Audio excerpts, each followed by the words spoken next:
Good afternoon, everybody. Welcome back to Jarama. Welcome to Racing Weekend and, of course, Clio Cup 2022. We're here for the second race of the weekend in much finer conditions than we had yesterday. My name is Chaz Draycott, and it is a joy to be back with you this afternoon to take you through everything that will unfold here. We reckon that this is going to be a bit more of a uniform race than what we had yesterday. Plenty of tricky conditions meant that drivers were really struggling out there, and a couple of safety cars affected the running. Here is a little look at the circuit itself, though. 16 very difficult corners, nearly 4 kilometers in length here at Circuito de Jarama.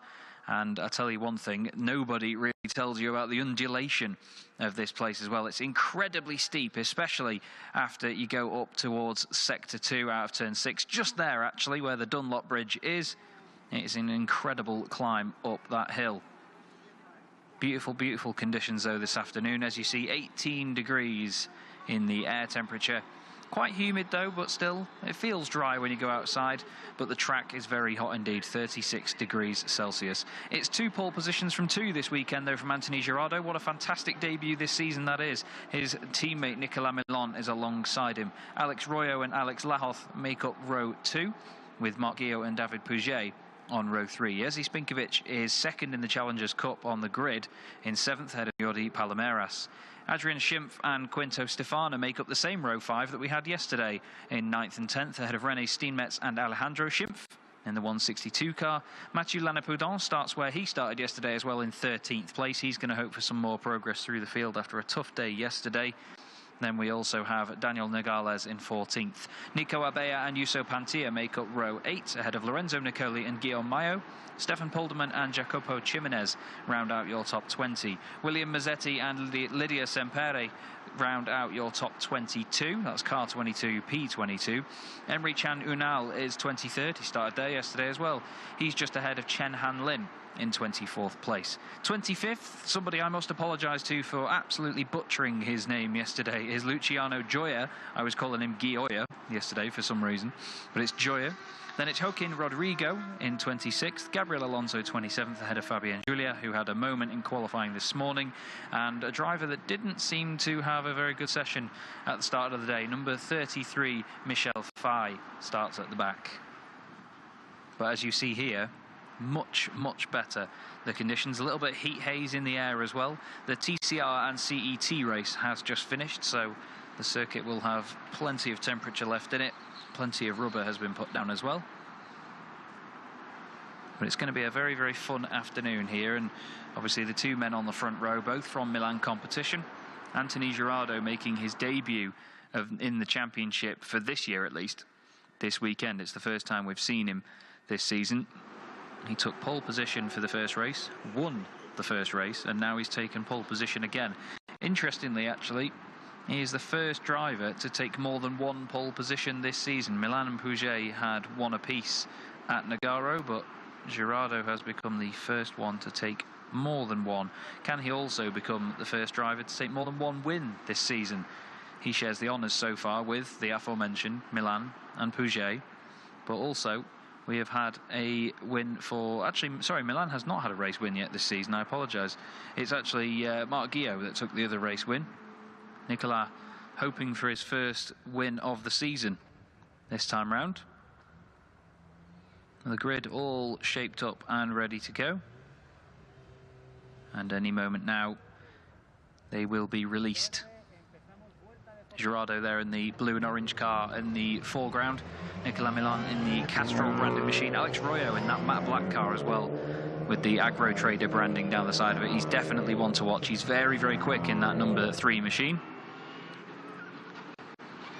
And here becomes, well, all of the weaving, basically, that will go on in this opening lap. Watch the yellow car there as well on this lap. Marc Guillot, really top guy is Marc, but boy, he likes to really work the car on this warm-up lap. We've got a bunch of cars as well from Cotorto Motorsport who are out in this one. They've got 4 cars here this weekend, sharing a awning with Sheffo Sport as well, who are housing Nico Abella, Stefan Polderman, René Steenmetz and Yuso Pantia. But it's been a fantastic weekend here at Jarama. It's been my first time visiting this circuit. It's great fun. And I'll be back here in October with another championship later in the year. So it's been a fantastic introduction to this legendary, very old circuit here, just outside of Madrid. There are turns 4 and 5, incredibly difficult in most cars, especially front-wheel drive machines. The rear end always trying to overtake the front, as we witnessed earlier on in the Saxo 8-valve Cup, which I must admit was amazing. And of course the TCR race that we saw before. The Saxos that I mentioned there's actually 72 of them here this weekend. There was an unbelievably sized grid which was split into 2. But we still expect the Clios, of course, to provide just as much action. They always do. Yesterday was certainly a lot of fun. The photographer there getting very comfortable in the grass on the left-hand side of the shot. There is Guillaume just ahead of Pouget. Both of them having amazing fights all through last year. They had a good little dice yesterday as well.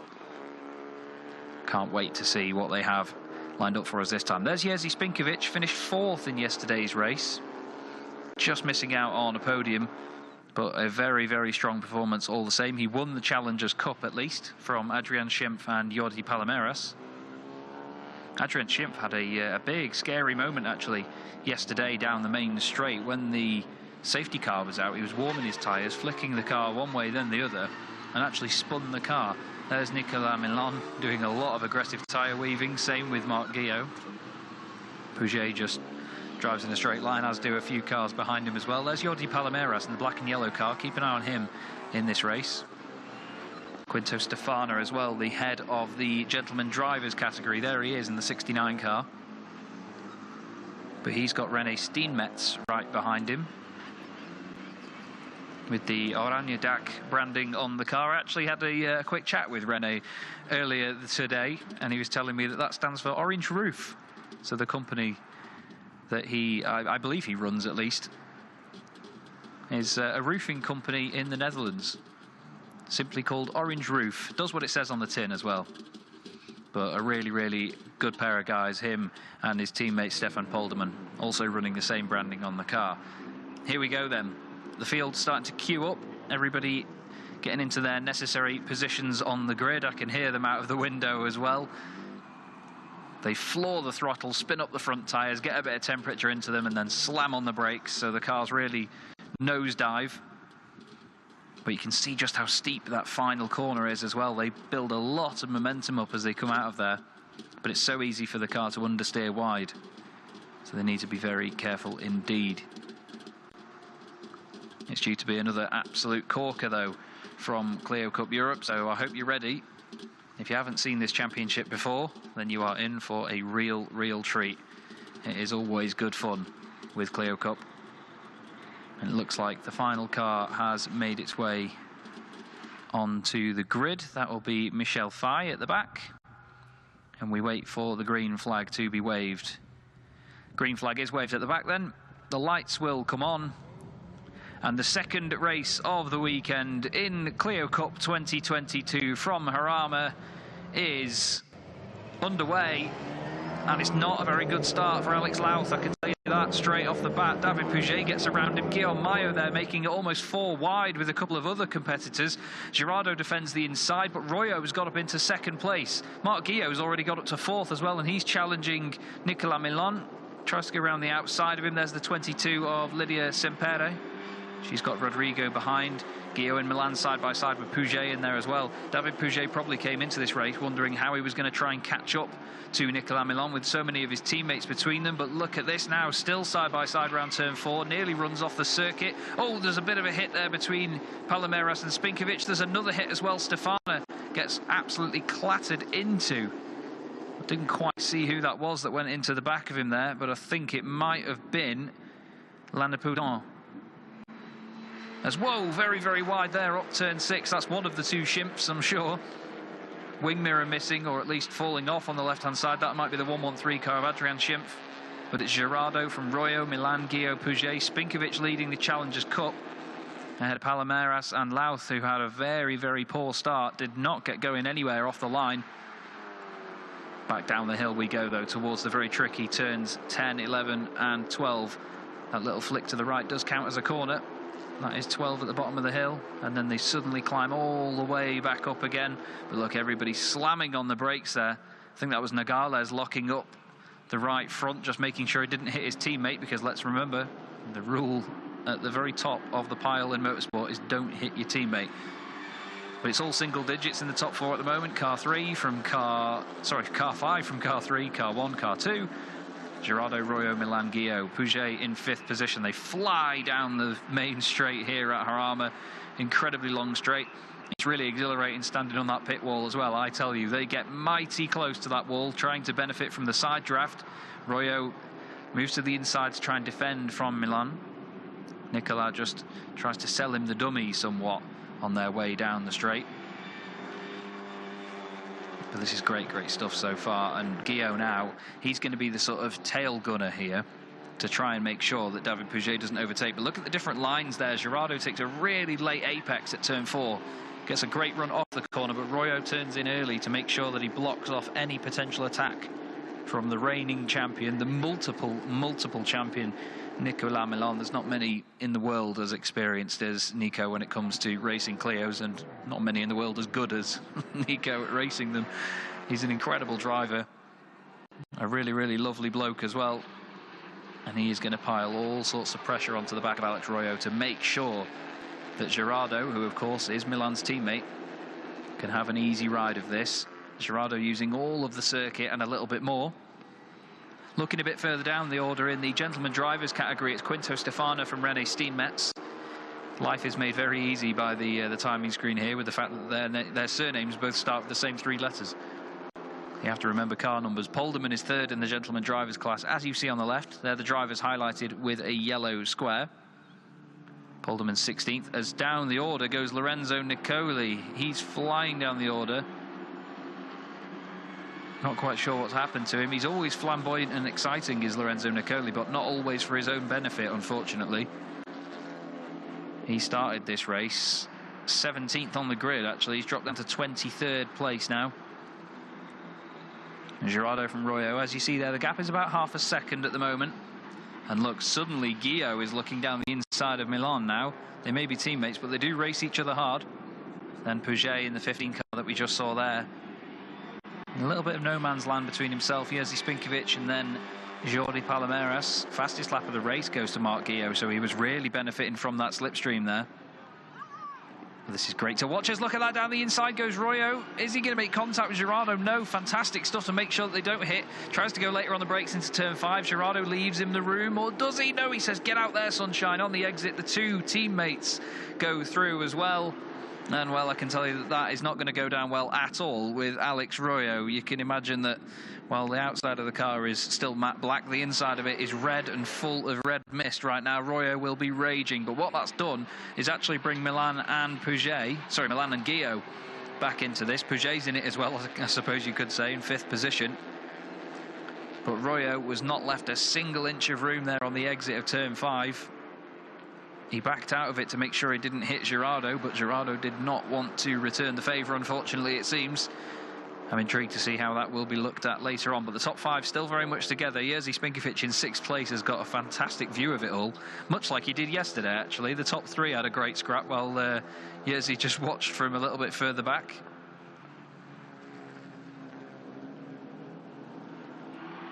Around the latter part of the lap we go. Look at Royo there, just clipped the curb on the inside.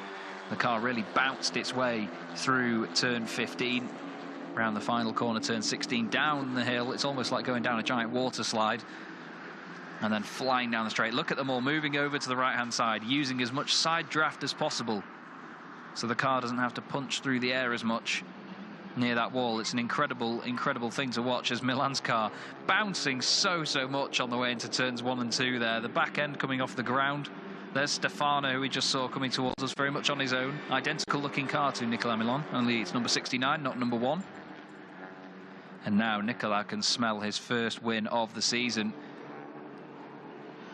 He is the team boss, and one of his drivers is the man right in front of him, one of his drivers right behind him as well. So this is going to be a very interesting dynamic to keep our eye on. Still nearly 19 minutes of this race left to go, and another lap on top of that. So hopefully no safety cars like we had yesterday.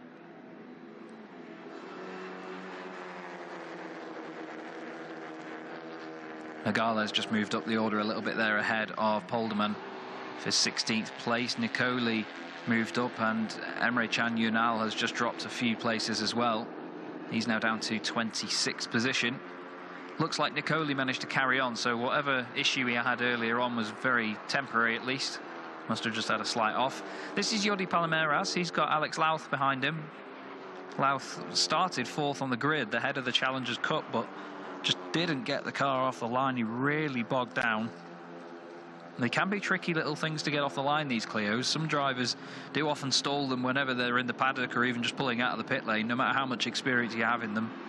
Look at that, just bringing the right rear wheel off the ground there was Palmeiras. That was fantastic.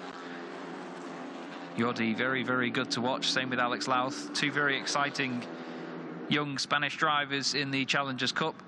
2nd and 3rd on that class podium at the moment, but the top 8 cars all within a second of the car ahead of them.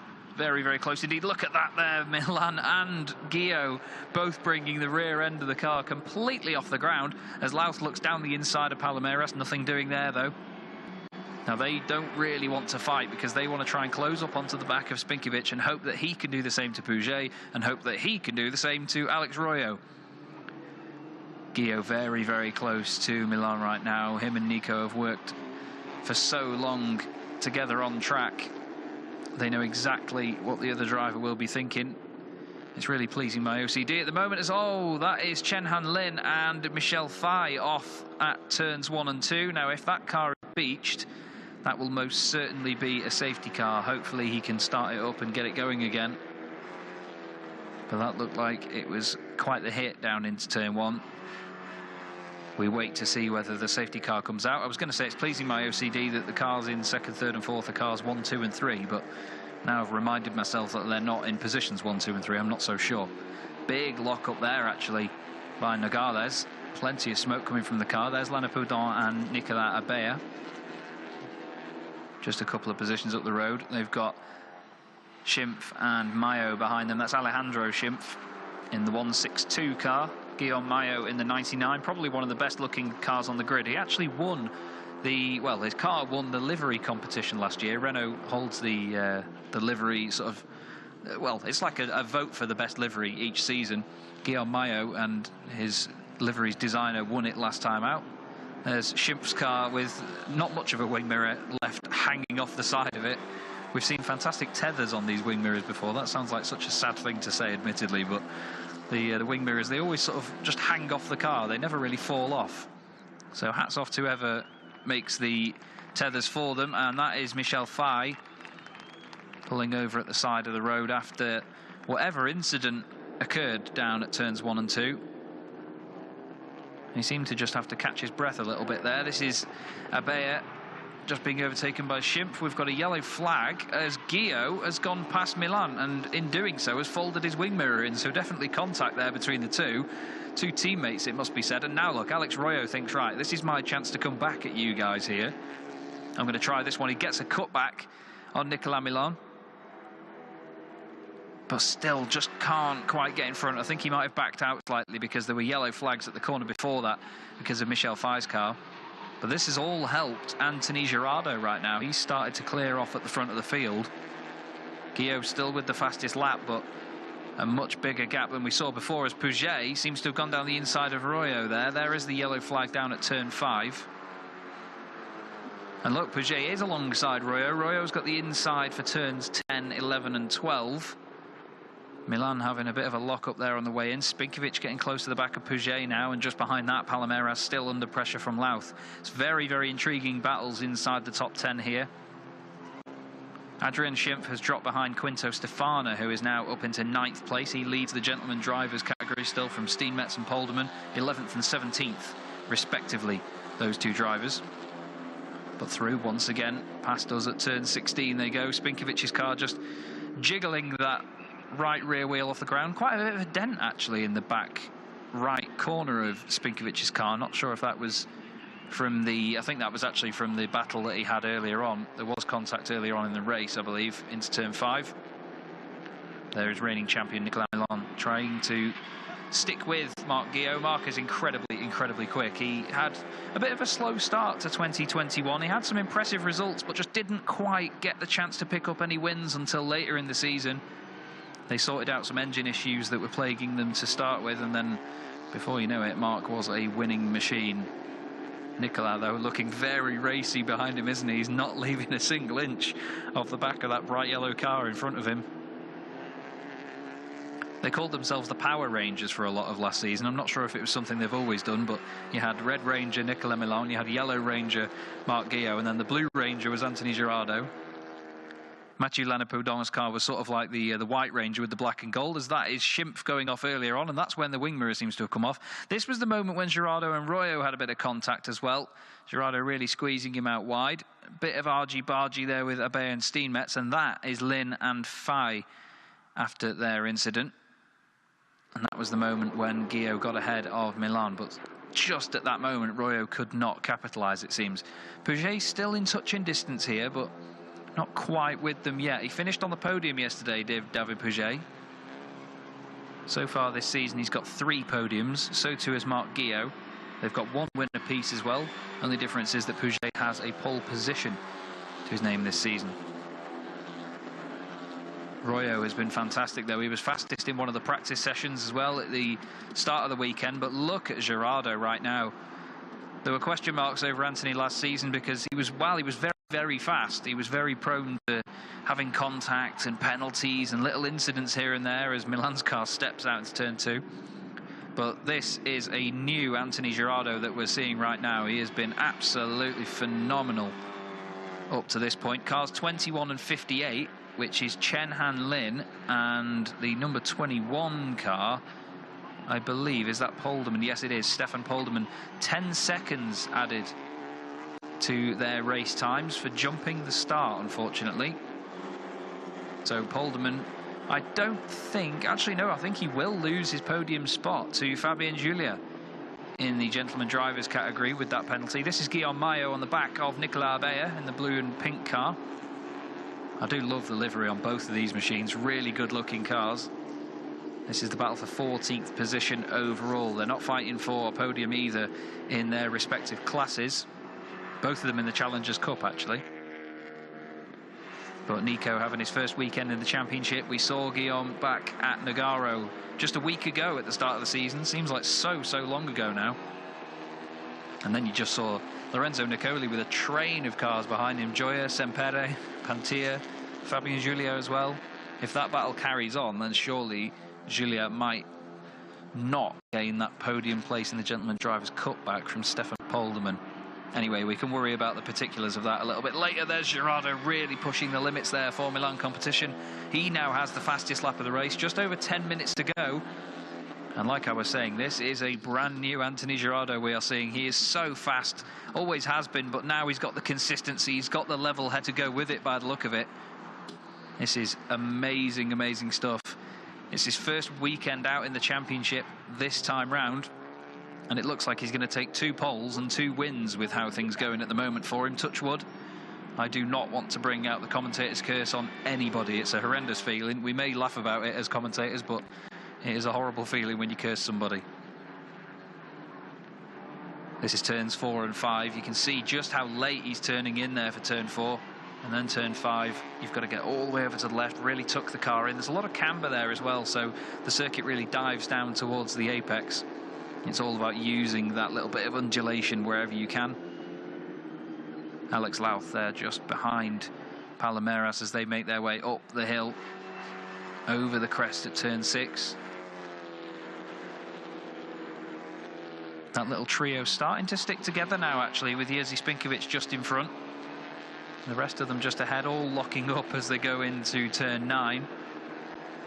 Looks like Royo is closer to Milan than Milan is to Guillot. Girardot and Guillot both doing an amazing job in their respective places. To be fair, all of these guys inside the top 10 all doing a great job so far. This is such a tough circuit. I say it about a lot of tracks all around the world whenever I commentate, but honestly, this is an incredibly difficult circuit. It's even hard for me to say by the sound of it, but this is such a tough one. So much camber, so much undulation, and so many corners straight after one another as well. Racing line here is so important. If you do have a battle with somebody and you try and make a move down the inside, it's so easy to lose momentum. There you see Girardot a little bit quicker than Guillot on that previous lap. Let's see what the difference is this time round. The gap is now 1.7 seconds, 1.769. Gio certainly pushing very hard indeed. He wants to be the driver that is first to take 2 wins this season. Nicolas Milan, Alex Royo, those two haven't won a race yet. David Pouget has won one.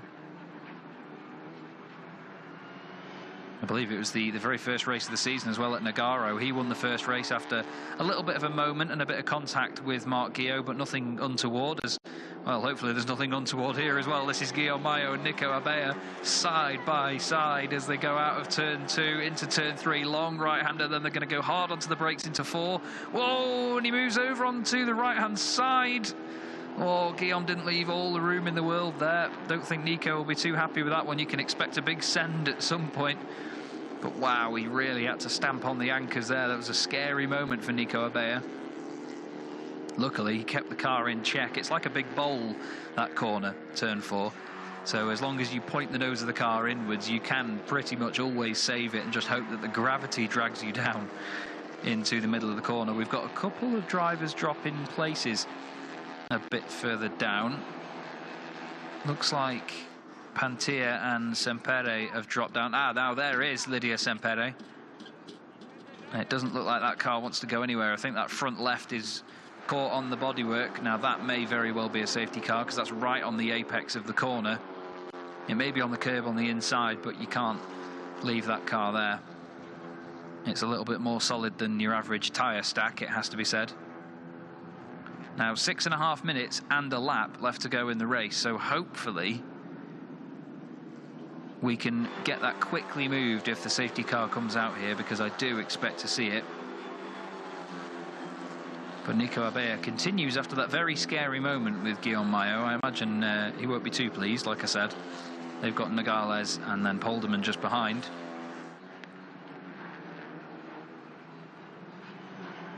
Now it looks like the leaders have gone past where Lydia's car was parked. I'm pretty sure it was down at turn 2. Michel Fai's car is still there on the right-hand side.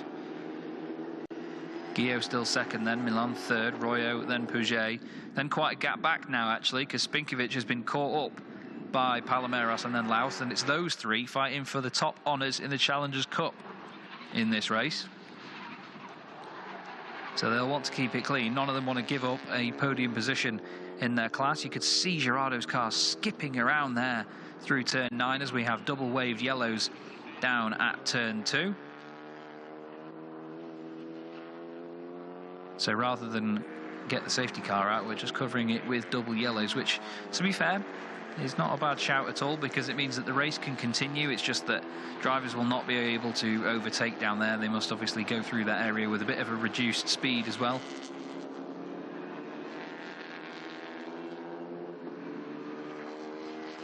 Now we have Abea on our screens once again with Nogales right behind him.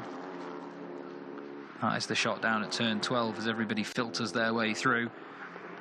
They go so fast down the hill there into that corner. It's incredible that the cars can stop as well as they do.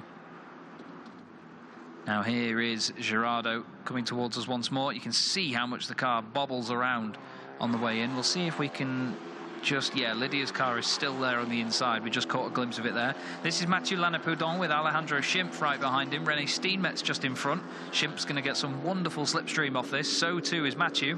These cars punch a hell of a hole in the air as well. They really do provide a lot of slipstream to the cars behind. And Lannepoudon moves out to the left-hand side of Steenmetz, tries to outbrake him, does so, turns it into turn 2. Steenmetz tries to stick with him, but no, Lannepoudon gets it done, moves up a position now into 11th. And now, what can Alejandro Schimpf do about the gentleman driver ahead of him, the Dutchman, René Steenmetz?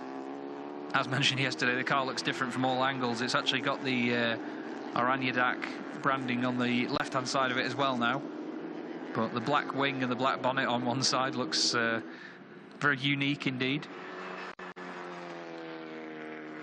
But now Lannepoudon doesn't even want to look at his mirror. He wants to just get on with this now and try and get further forward. See if he can go after Adrien Schimpf, who started this race in 9th. and has lost a place overall. This is Spinkovic, though, defending from Palmeiras. His afternoon has suddenly got a lot busier, has the Polish driver. He had a fantastic 4th place yesterday, won the Challengers Cup.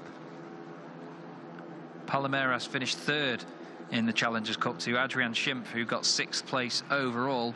But that is Alex Louth just behind them. Alex had a nightmare of a race yesterday, actually. To be honest with you, he qualified 5th on the grid, but just kept dropping down the order. He finished 16th in the end. Just wasn't able to stay up near the front and keep the pace of the guys around him. Onto the straight they go once more. As that's Juso Pantier off the road into the gravel. That's very much beached. And the Finnish driver, well, doesn't look like he's going to finish this race, does it, unfortunately? Now, hopefully, that is not in a place where the safety car could come out, but my narcissism makes me think that it is.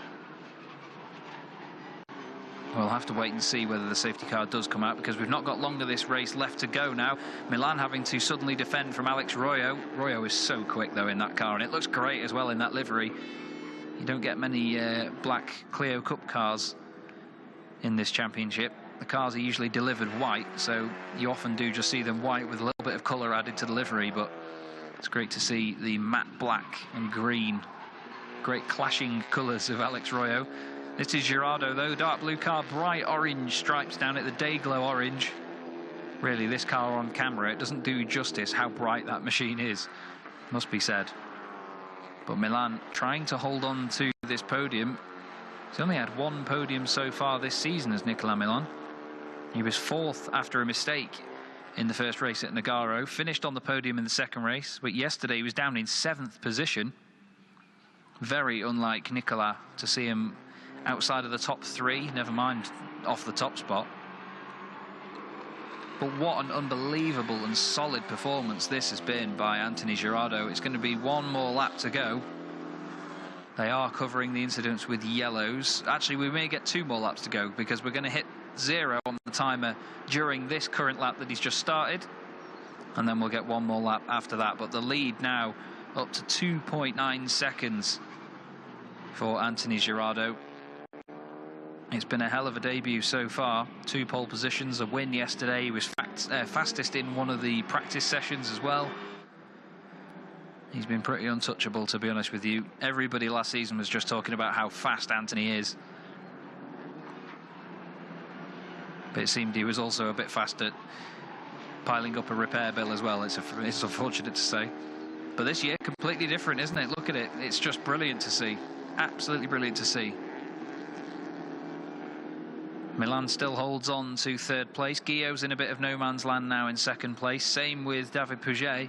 Pouget will just be watching Royo ahead of him and just hoping that he can get ahead of Nicolas Milan, just so that he can take some points away. This is Steenmetz still trying to defend from Alejandro Schimpf. Guillaume Mayo coming into this fight as well.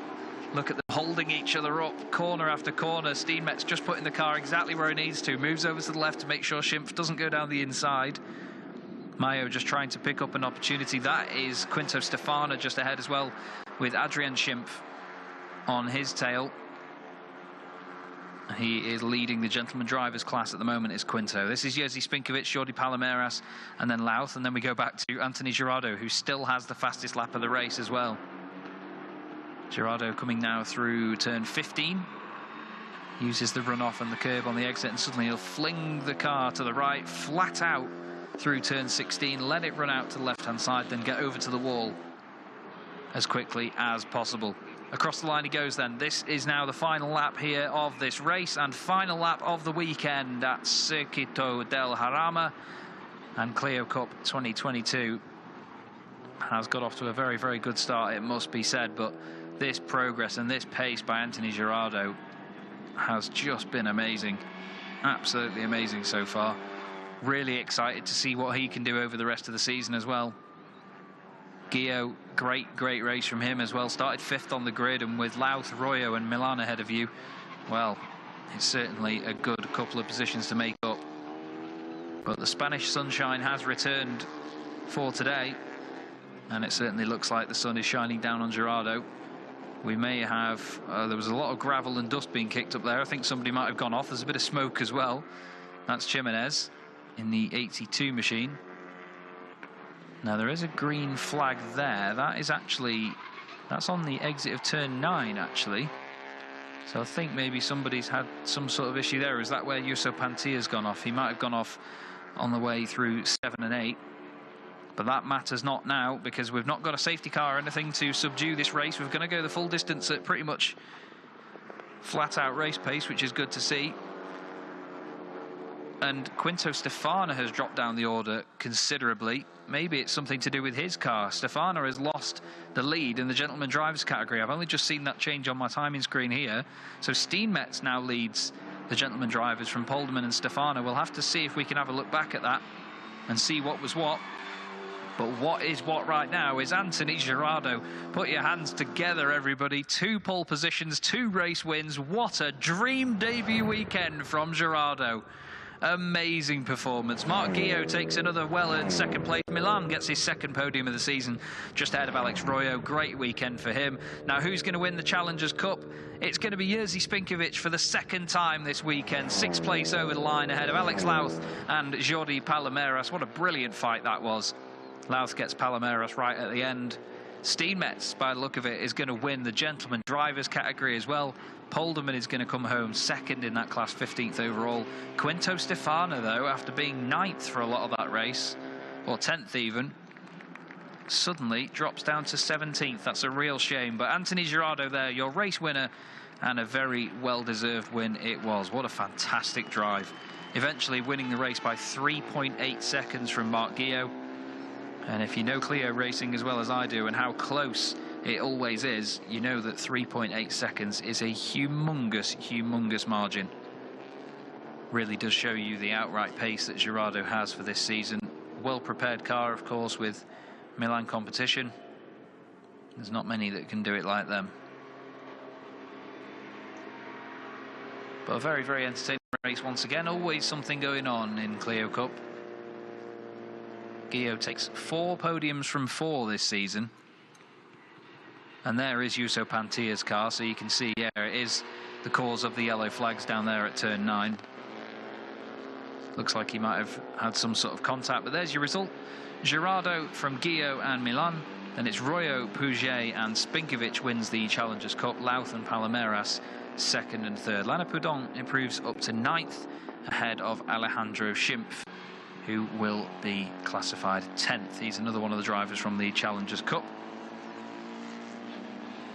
11th goes the way of Alejandro Schimpf, sorry, it's Adrian Schimpf in 10th place, with Steenmetz in 12th.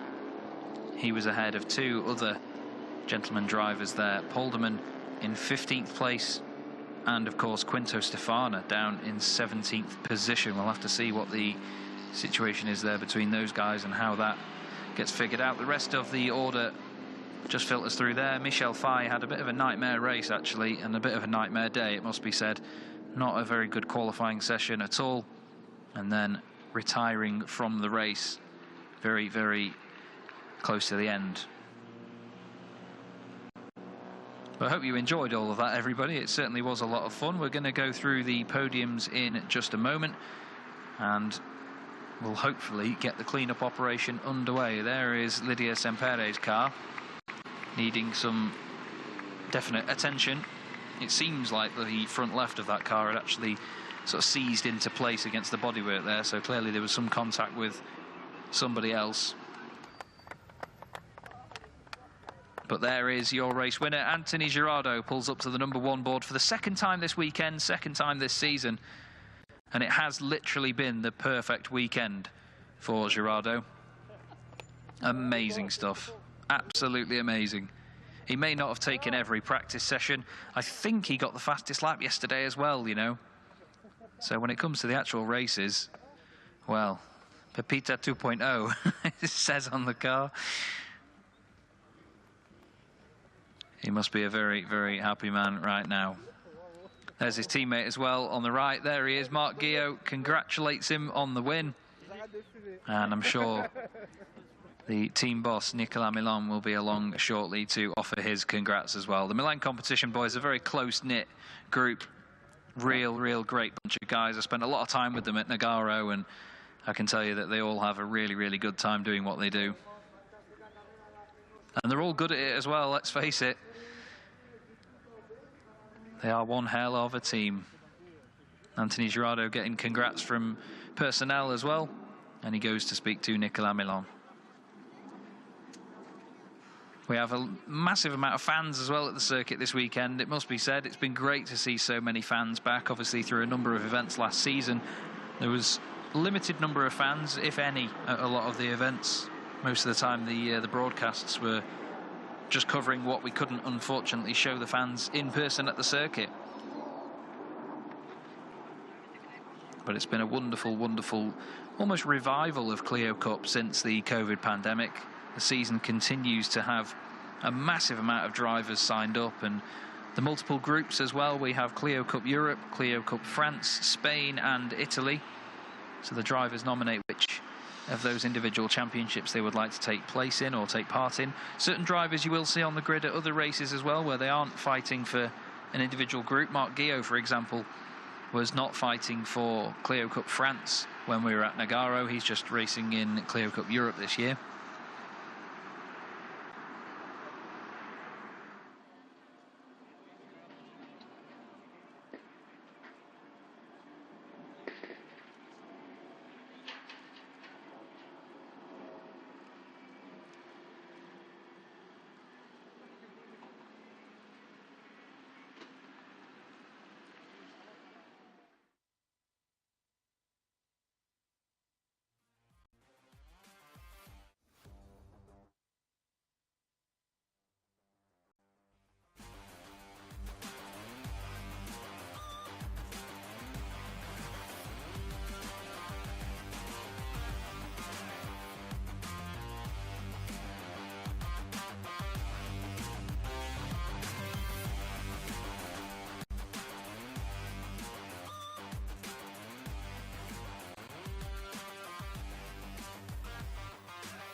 Charles off the road as well. I think that might have had something